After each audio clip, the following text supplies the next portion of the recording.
that we were just talking about, if you guys don't mind, real quick. Yeah, jump in. We're about to head out anyway, so. Yeah, if you're closing out, it's too bad Big Tech embarrassed himself like that because, you know, he's like one of those guys that like is like the typical, the atypical jock kind of like, you know, I'm a cool guy. You know, he's articulate and he can actually, you know, get the concepts. And one of the ones he was bringing up, you know, it's too bad because then he started trolling and just go into this like, oh well, it doesn't matter reference frames, you know, we can't prove it either way. And he just like so he declined down to the very bottom, obviously, just to the you know ad hom bullshit. And it's too bad because that's what those guys get reduced to when they try to defend the globe model. That's what they're left with because there is no defense for it. There absolutely is not. But the atmosphere thing, I was going to jump in, of course, and talk to him about his concept with the atmosphere and everything going downwards, because you have to not only imagine that everything's being pulled downwards, then you have to imagine that it's also rotating, right? And this is where we get into the whole plane argument that I always go to, because they have to imagine that everything's being, you know, pulled towards the surface, but then also rotating with the surface in exact unison. And so it's creating a dynamic system, but then statically moving it, which is a, you know, complete violation of the laws of conservation of energy to begin with. And it's too bad because, you know, I would like to hear him try to wiggle out of that, because it directly contradicts his whole downward movement of the mass of the gases. Also, I posted the Brenner comp that talks about the gases, because he even said himself that, yeah, the gases are moving freely. You know, the molecules of gas, they don't have any kind of connection to each other. But the way they have to treat the Earth model with the rotation is that they're statically held in relation to each other with the rotation. And they say that the atmosphere or the wind patterns are caused by the difference between the atmosphere rotation and the Earth rotation, right?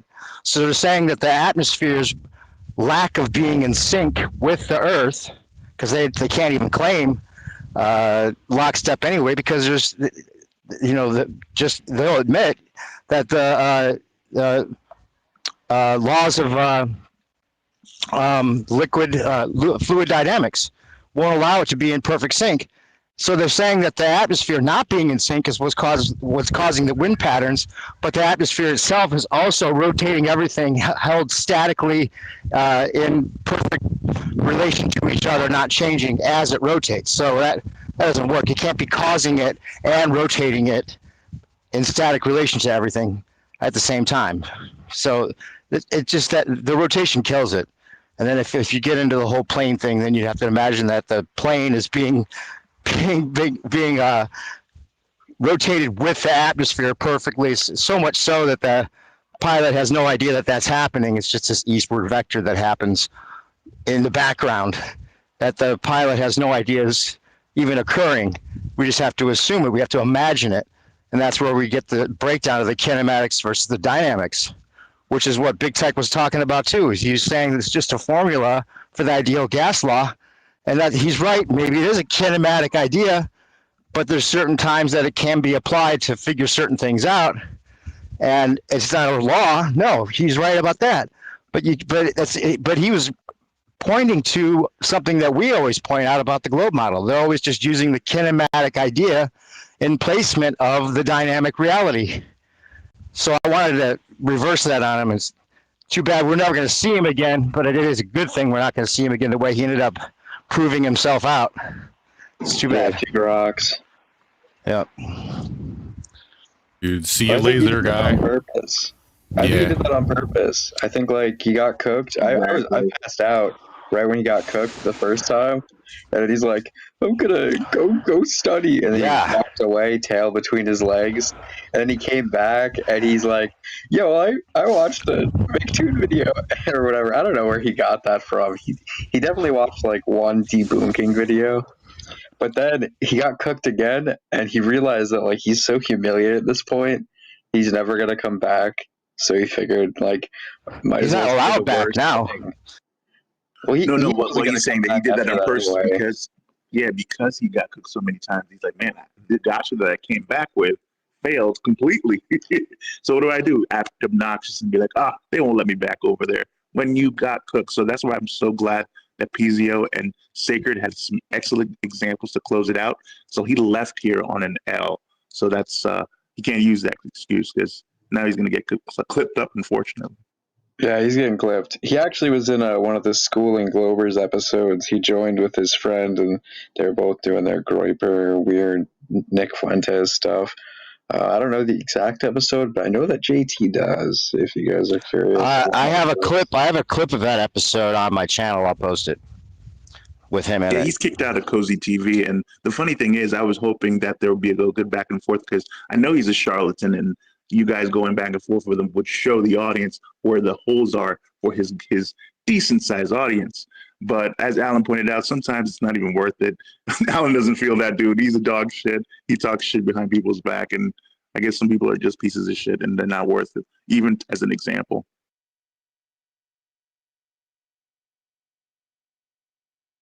And I woke up just in time to miss all the dog shit and then reap the benefits of him never coming back here again. That's so cool. It's like I time dilated or whatever. Dude, maybe relativity is true. Oh. Alan, God is gracious. That's all I can say, man. He spared me. We witnessed a big tech transform, that's for sure. Yeah, I caught the last couple of minutes of that with Pizio and the gas and stuff. Went with the dog shit city real quick, dog. And then he was like, well, since I live here now, I guess I'll just embrace it. When your argument is so desperate that you say, how do I know when you're doing push-ups, the earth is not moving away from you? You know you got nothing, man. That was just horrible. Dude, well, to be fair, he was stuck in kinematic land, right? And then Pizio was like, well, we can do a force analysis and see who pushed who, right? Do I have enough inertia to move the earth? Or enough force to move the earth, break it from its inertia? No? Okay. Well, I guess then I moved. It's like these gotchas are like from like a half understanding of being retarded.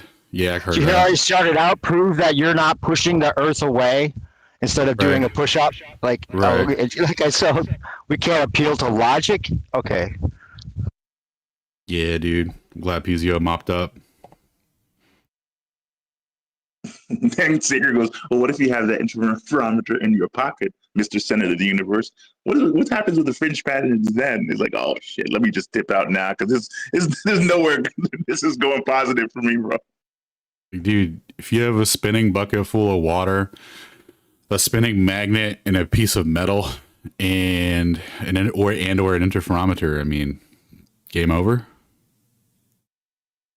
Right? You can use light, water, magnets, and metal to establish absolute space. Reminds me of another clip I took from earlier or last night or whatever it is for you. Where you're talking about you got a plumb bob and the plumb bob doesn't move. That's game over right there, right? You know, and you guys were talking about pendulums. Like if you put the pendulum there and it doesn't move on its own, then that's game over. The pendulum is sensitive enough to process the Earth's motion, but not enough to start moving by itself. General relativity. Yeah, dude. Cool. Dude, your balls would be swinging normally on a regular basis if the pendulum idea was actually correct. Balls would be pendulums swinging. in your pants, bro. Jesus. we all carry around pendulums that would totally be proof of Earth rotation if it was true. Every chandelier would be swinging.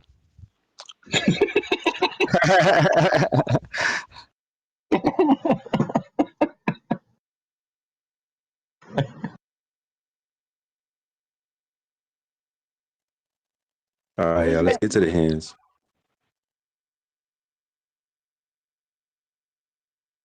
Dude, Sacred, before we get to the hands, I like how earlier you were like, we're definitely not going to go till Sunday. Bro, we're teetering on Sunday.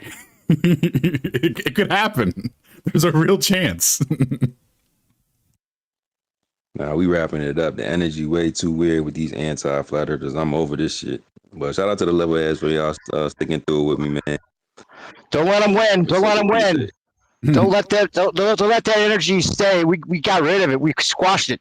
Squashed it. It's over. That's a fact. That's a fact. Don't worry, we're gonna get to exposing his ass. He gonna regret that.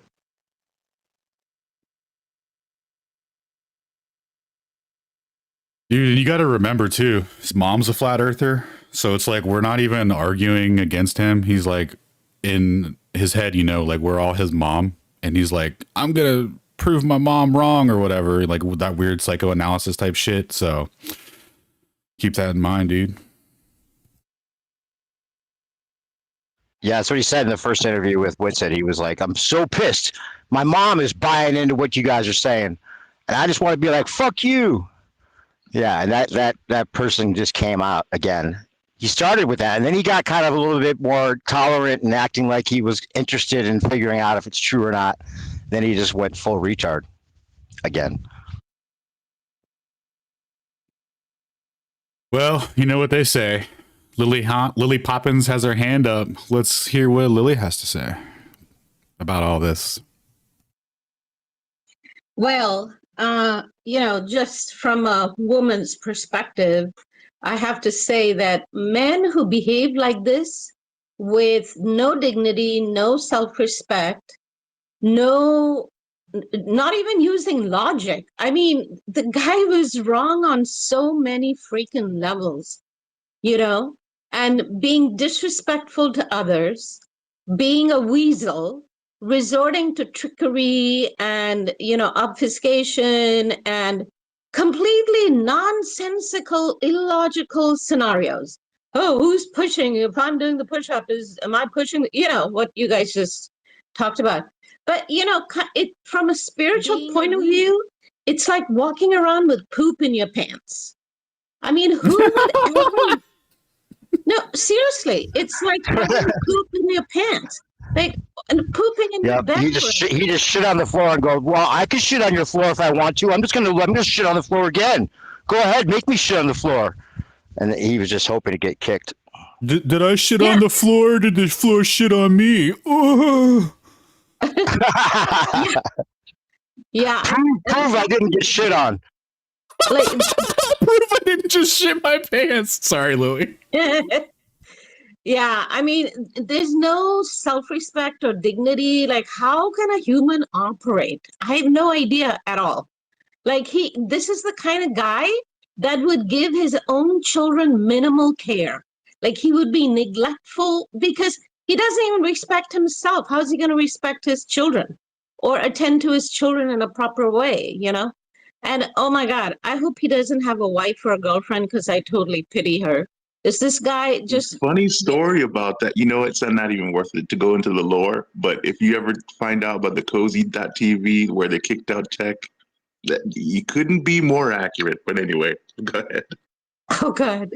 Yeah, well, you know what? It makes me appreciate you guys so much more because I see here a team of real men the way God intended them to be, having dignity, having self-respect, respecting others, using logic, being humble, ready to learn, ready to be open, not gullible, not easily just brainwashed by, the mainstream. You're courageous enough to be independent thinkers. And honestly, like the way he spiraled was funny, but also it kind of got me mad. I don't know if you could tell that I'm a little bit mad, but it takes quite a bit for me to get mad because I'm actually fairly like cool-headed most of the time.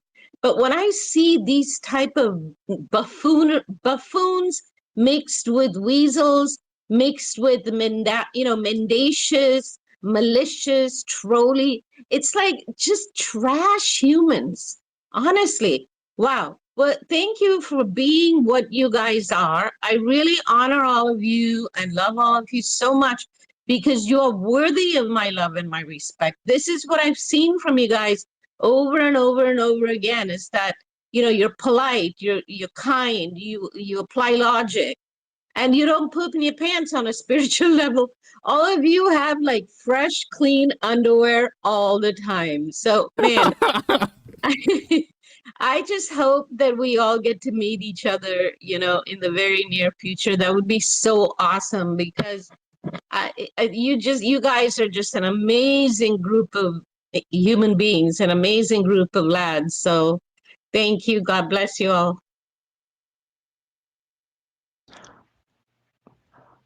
Ambassador Liliana, so gracious. Appreciate everything you just said. I love the Well, way I love the way Sacred handled that. By the way, I have to say that was just great. That was so epic. He's just like, "All right, you're gonna stay on the stage while I cook you real quick, and then you're never coming back." And then he went into the whole interferometry thing, out of the rage. It was just like, "Okay, here's some logic, and then goodbye forever." That was awesome, Sacred.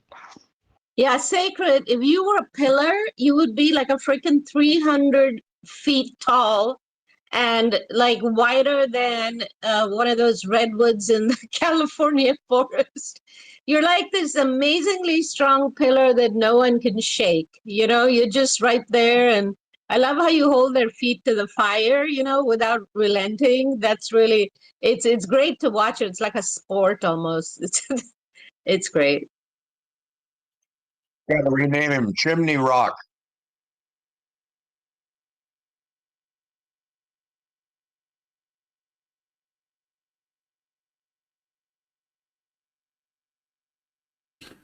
All right, my go ahead. Literally everything in us not to crash this shit and just leave. So carry on, guys.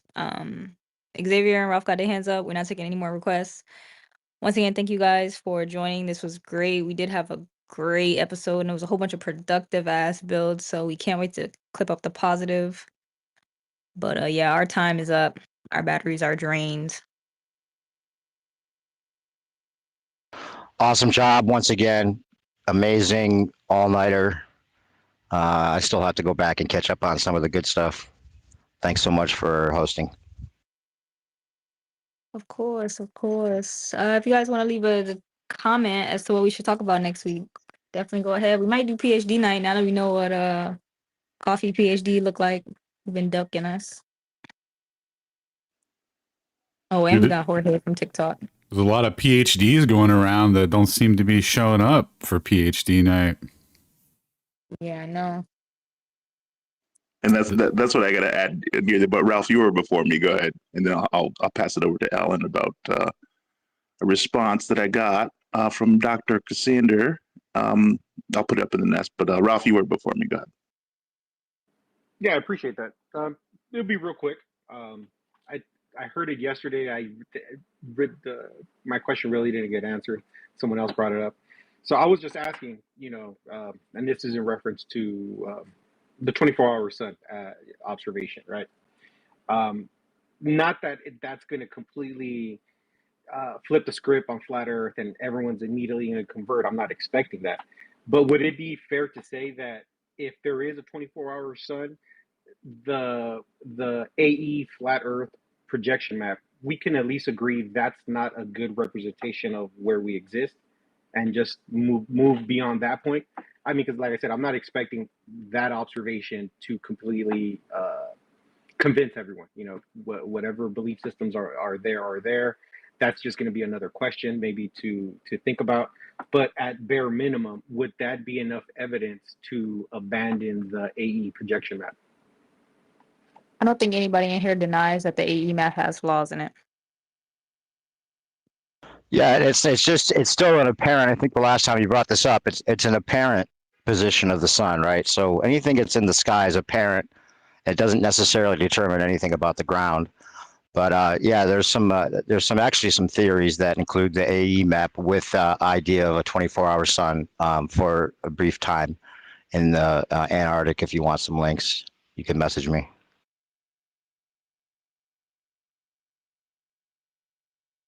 And keep in mind that AE is usually a tool used in reference towards the center, right? Longitudinal lines, time zones, etc. So it's not supposed to be to scale, especially in the southern hemisphere, to distances. You've seen the stretched out Australia. It's been mentioned time and time again.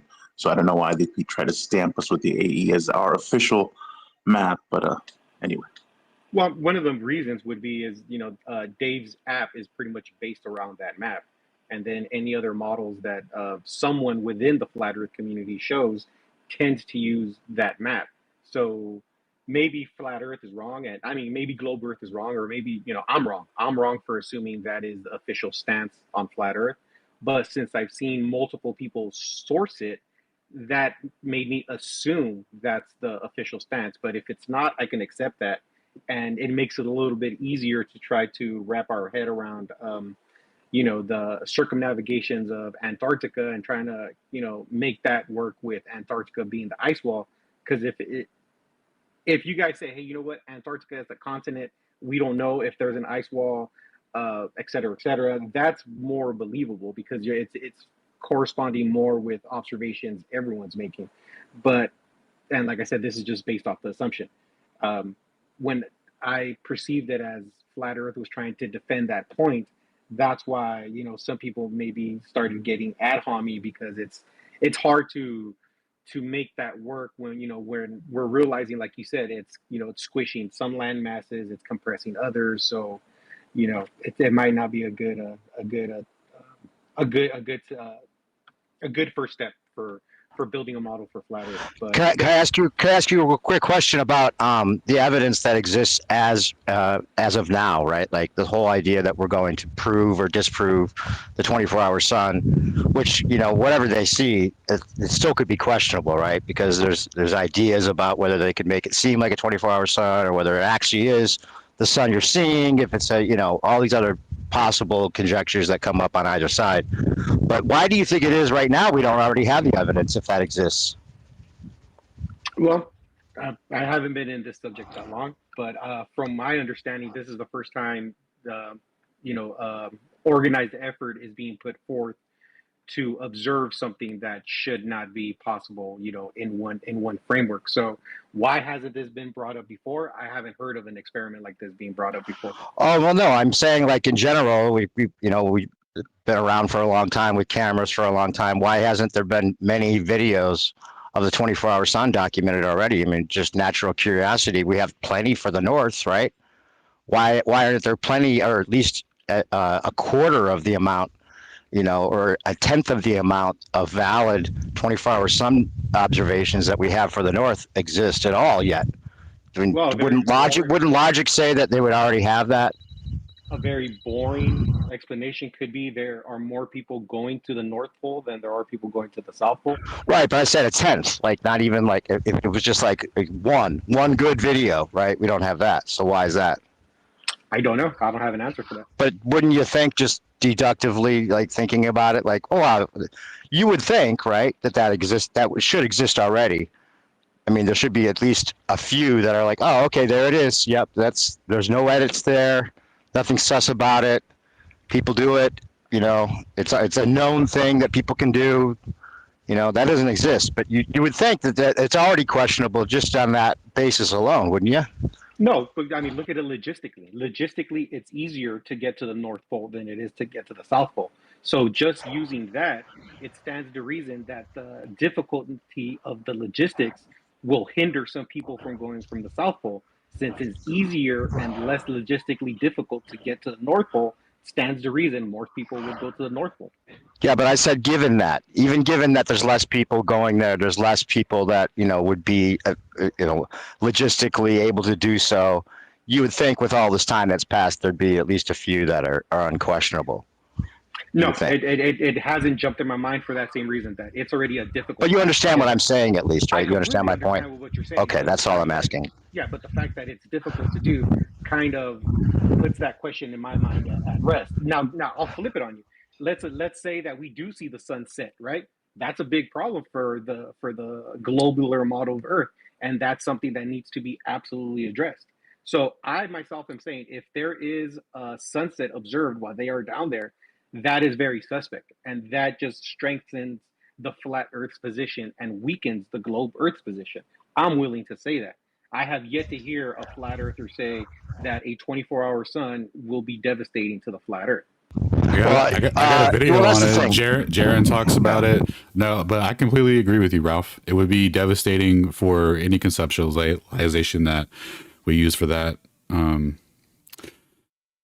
So Well, what I would suggest, Ralph, is that you look into, since you're new to the subject, a lot of us here, we already know that we're not on a spinning ball for many other reasons, right? And those haven't been refuted, and there's no way that could be refuted because, just like with this in a similar way, if the evidence for a rotating Earth, and especially a rotating Earth orbiting the sun, were there, then this conversation wouldn't be, going on now for 10 years strongly, 24/7, every single second of the day. People arguing about it. These things would already be put forth as the evidence that's irrefutable, because if we were on a spinning ball, wouldn't you think there'd be something self-evident about that we wouldn't even have this conversation? Oh, you're absolutely correct. And if we are going to completely not take into consideration any quote unquote space evidence, that's why this conversation has gone on for as long as it has. Because most people that are willing to have this conversation, that are, we'll call them mainstream believers, the globe model, individuals who are willing to actively debate with flat Earth, it's because they are willing to put aside, space-based evidence. They're not taking into account satellites. They're not taking into account anything in space. They're going to try to keep everything terrestrial to keep the conversation going. But most of the everyday lay people of the world, your average Joe, they're going to accept space-based evidence. That's why they're not going to entertain this conversation, and they'll dismiss it. And the few globers who do engage in the conversation are willing to put aside that space-based evidence. So yes, that's the only way this conversation has lasted this long, because some individuals are willing to put that aside to have a conversation. So you're one of those that are willing to admit that the space-based evidence that exists really doesn't cut it. I mean, wouldn't you think that if we were going to space and we were out there with all the cameras and we had all the angles, I mean, don't you think it'd be overwhelmingly obvious that we're going to space rather than questionable? I do believe in space-based evidence, but at the same time, I'm not gonna sign off on it 100%. I'll give it the 90% authenticity, and there is a 10% that some of it is faked. So because of that, I'm not gonna completely hang my hat on every space-based evidence. No, I'll put that aside. And Are you? Go ahead. Are you one of those that thinks that they're faking some of it but not all of it? Correct. All right. So why do you think they have to fake any of it if it's real? A lot of times it's national ego, and for the moon landing, that'll be a perfect example why they needed to show the strongest hand at that time, right? There's what they tell the public, and there's what's going on in the back rooms. And at the end of the day, they needed that to be a win. It was the Cold War, political tensions, warring ideologies between democracy, capitalism, communism. Everything was going on at that time. Capitalism, democracy needed to show its best hand by, hey, you know what? We put a man on the moon. Look at us. Look what we can do. Capitalism rules. That's why I believe they had to do it, because they had to have a win. But right, yes, but that was back then. But they're still faking it now, right? Like the Tesla car in space. Did you think that was real? I thought that there was no need for that to happen. The Tesla car looks more real than the spacewalk they did from the Dragon capsule. Okay, so you know that they're still doing it, right? So what's the reason that they're still faking it? There could be a multitude of reasons. Let's say a company has a contractual obligation to put X amount of things in space per month, and they're not going to meet that contract. So would it behoove them to fake it? Yeah, of course. Why not? There are a bunch of different reasons they would be faking it, other than try to convince everyone that the Earth is round and try to hide the fact that the Earth is flat. There could just be everyday, regular schmegular corruption reasons. People are just greedy. People need to keep their job. It's mundane shit that we choose to, dress up as something much more than what it is. Yeah, that seems to be where how they're trying to save the whole idea at this point, with the movie that just came out with the moon landing being faked for those political reasons and all that. The justifications are set in. And that may be the best way forward for the system as a whole at this point, because if they can't just give it up, all together, they're going to try to justify why some of it might be fake, like you're doing right now. And that may be an acceptable, it is obviously someone like yourself that's, at least able to see that there's some fakery going on, but still wants to keep the idea that he's spinning around at several different, speeds, different directions and all that. I mean, like none of that. I mean, have you come to that idea that like it makes New way more perspective. sense Okay, yet? let Have you me come ask to you. the idea that the reason you don't feel like you're spinning is because you're not spinning? Like, if you've gone there yet, wouldn't The that just like reason I'm 10 not minutes spinning, it's pretend as that's easy as this. the answer? But The pretend reason that's the answer, right? For it's like 10 minutes of your life, just pretend that the reason that you don't feel like you're spinning is because you're not spinning, and just let that settle in and just pretend that that's the reason. And then try to convince yourself that no, I'm actually spinning, and it's because of the bullet train excuse and whatever else. Like the one linear direction is it's gonna be good enough for you. You convince yourself that's good enough for you again. But once you like settle in with the idea that the reason you don't feel like you're spinning, dude, is because you're not spinning. Just try it. Just try it. 10 minutes out of your day, and you might see what we're talking about. So, like the reason I don't write flat Earth off completely is because I don't believe anybody is 100% wrong. At the same time, I don't believe anybody's 100% right. So there is something that flat Earth is right about, and there are some things globe Earth is right about, and I think that's what we're trying to figure out, what is what. But like I said, to keep the conversation going back to the original point, that's why, to keep the conversation going, that some individuals will just, happily dismiss any space-based evidence. They won't use it. They won't bring it up. Why? Because we just want to keep the conversation going. But it's not to say that we don't believe in it because we don't bring it up. No, we don't bring it up because, like I said, we just want to keep this going. Well, you seem like you're on the right track to maybe doing some further research. You're new to the conversation still. If you're really open-minded and you really do want to know if it's spinning ball or not, or would you still rather just like believe it? That's really what you have. Do you want to know? To land it on this point, it doesn't play enough relevance in my day-to-day to matter. If anything, it's background information. It's the condition of the playing board instead of the game I'm actually playing. So in my day-to-day existence, it does not matter. It doesn't come up. It doesn't. Right. For the sake of this conversation, let's say the Earth is flat and they prove it tomorrow. After the initial shock, nothing will change for my day-to-day life. Well, the thing is that we all kind of say that. That's something a lot of people kind of think, and it's true to a certain extent. For your day-to-day activity and whatever your job is, it may not matter much. But there's, once you do realize that you're not a spinning ball, like you just realize that, oh yeah, okay, so the reason I don't feel like I'm spinning is because I'm not spinning. And then you can look into like all the technical reasons why that has to be the case with interferometry and everything else. And if you want to get real technical, you can find out that it literally isn't possible that we're on a spinning ball. Like, it's scientifically not possible. Like, it can be proven to you if you're open-minded enough and want to do the research. But once you get to that point, there's a philosophical change that you can't really describe to people, and you can't really say that it's going to matter in their day-to-day life depending on who they are. But it does seem like most people that get to that realization, they see that there's more implications to it and more philosophical changes that go on internally that do make a difference. And the way you look at things in general affects your everyday life, right? I think the main way it would affect it would just have to be the faith we have in any establishment, whether it be your local city hall or your state capitol. It's going to throw that dynamic more into question. But I think that it'll affect your discernment. It'll affect your discernment about other things that you trust, right? Yeah, that would affect your everyday life, like whether you line up for a jab and that kind of stuff. Well, yeah, I mean, but then again, you're assuming that a lot of people were lining up for the jab. It's what was marketed versus what I actually seen was way different. So, like, I live in Southern California. So it was marketed as everyone in Los Angeles County was vaccinated. And to a certain extent, yeah, that's true.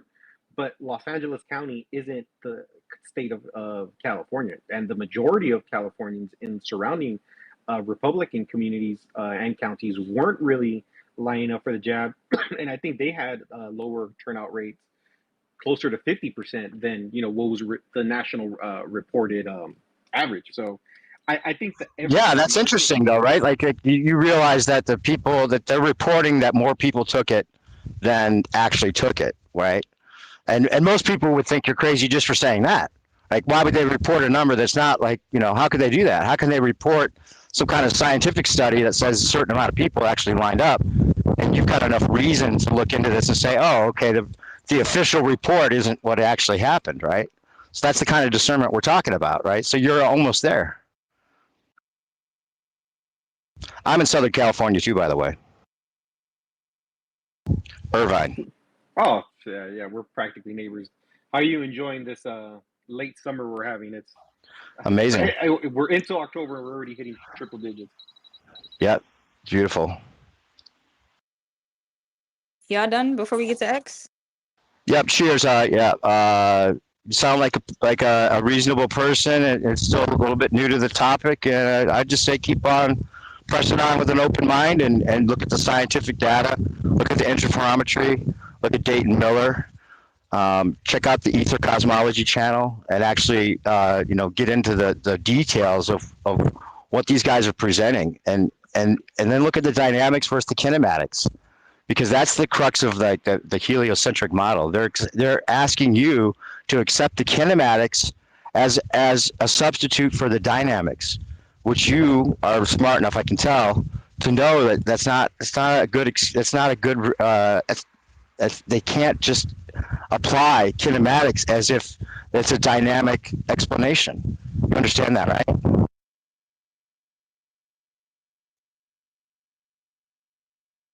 What up, Big Ralph, Zave? Oh, sorry.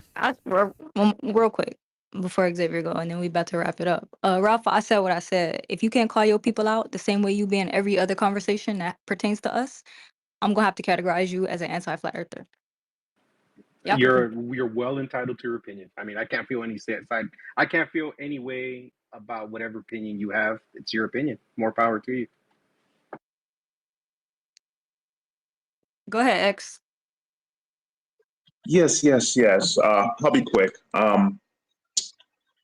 Just to summarize a reoccurring theme that went on tonight, and some of the last conversations were focused on it, and even the gotcha attempts by our friend. We can see that it makes no sense, but we can't just say it makes no sense. What was Sacred, Piezo, and everybody else did a really good job explaining why it's wrong, right? So the notion of motion being relative. Hey, am I driving in my car, or is my car stationary in the entire Earth underneath me, moving underneath? We can figure this out. We can measure for pressure. We can measure for forces enacting and seeing on which one is moving, right? So just like Sacred said, if you are the center of the universe and you have an interferometer in your frame of reference, what are the fringe patterns going to look like, right? And if there's movement, what causes movement? Where's the pressure, et cetera, et cetera? We can isolate for these variables. Are the stars moving, or is the Earth moving?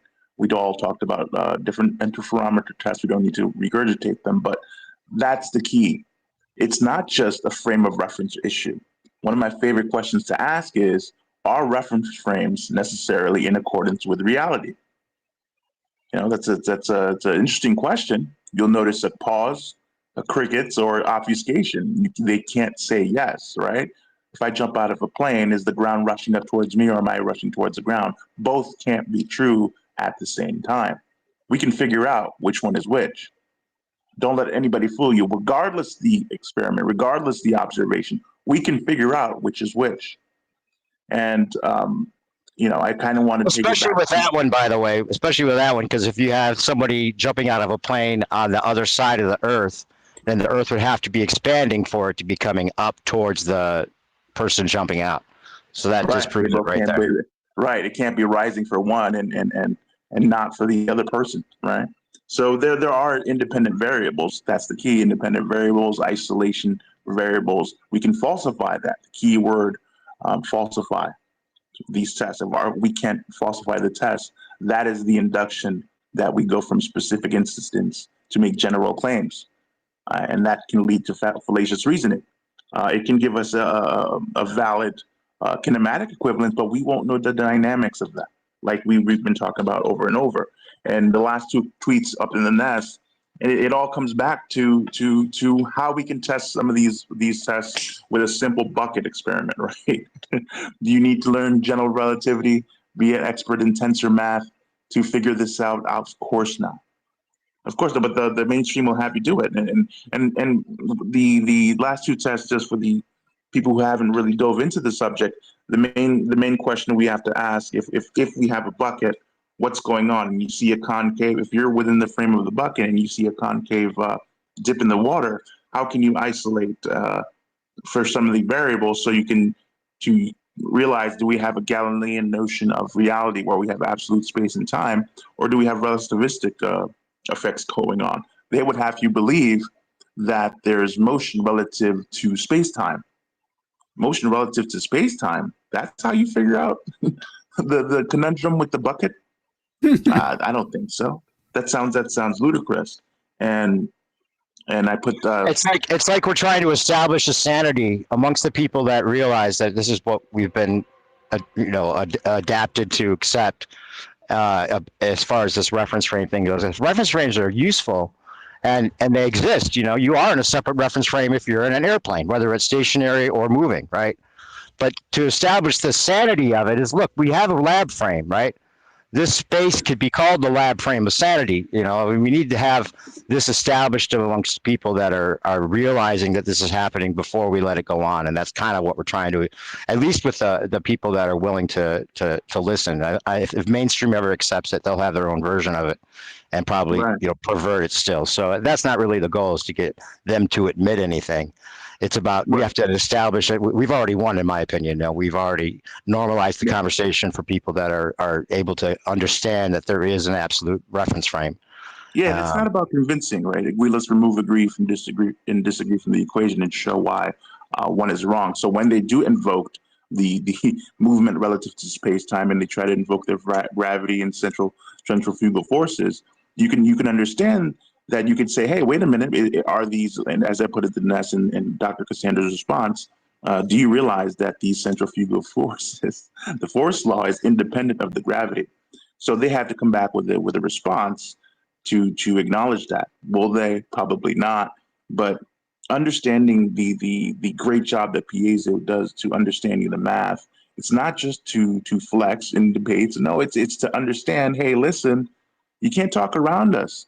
Is math derived from watching laws to see how phenomenon behaves in the world? Is a law something that happens in nature always, or is the math something that's invoked without prior derivation to explain an effect without a substantiated cause, a cause that was presupposed? And you'll find most of the time it's the latter with the anti-flirts. So it's understanding that, and at your leisure, take a look up out in the nest. This is the epitome of their magic, really. When Alan said they play whack-a-mole with reference frames, I laughed, but at this, like a couple seconds later, I'm like, wait, that's it.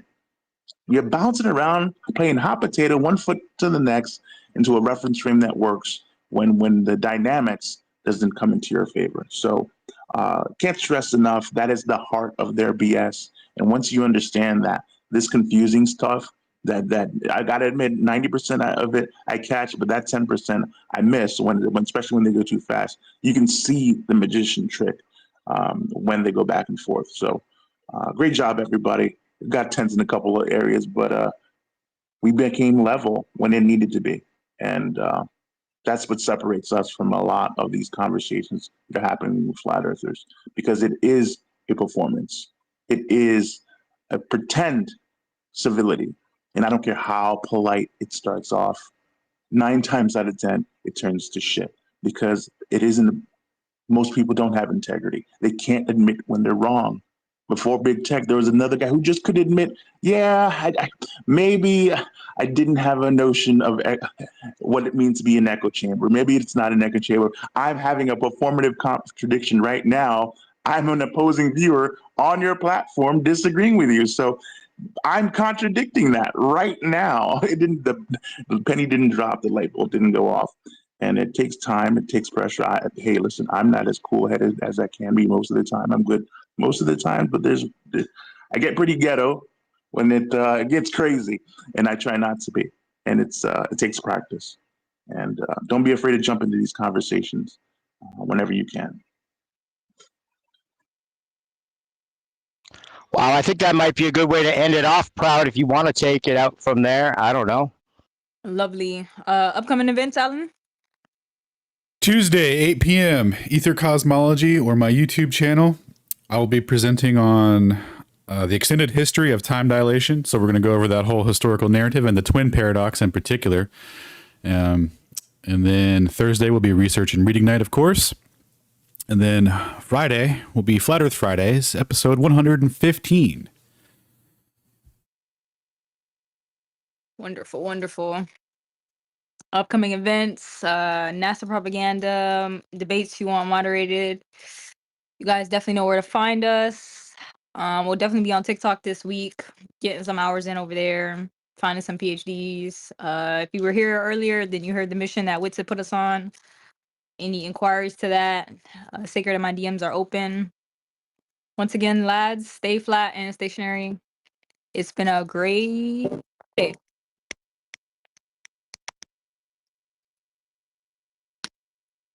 All right. Shit is flat. You know about that. Hey, shout out to all the trolls in the chat. Globus, this shit ain't over. Keeping it going, keeping it rolling. Never stop globing, never stop trolling. Why is you mad?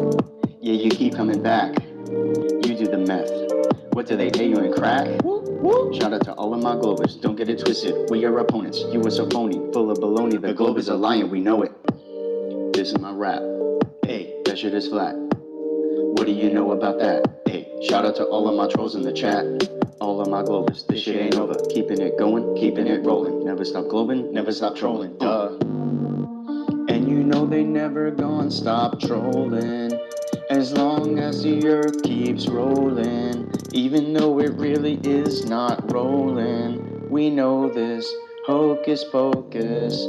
And you know they never gonna stop trolling. As long as the earth keeps rolling, even though it really is not rolling, we know this, hocus pocus. This is my rap. Hey, that shit is flat. What do you know about that? Hey, shout out to all of my trolls in the chat. All of my globers, this shit ain't over. Keeping it going, keeping it rolling. Never stop globing, never stop trolling.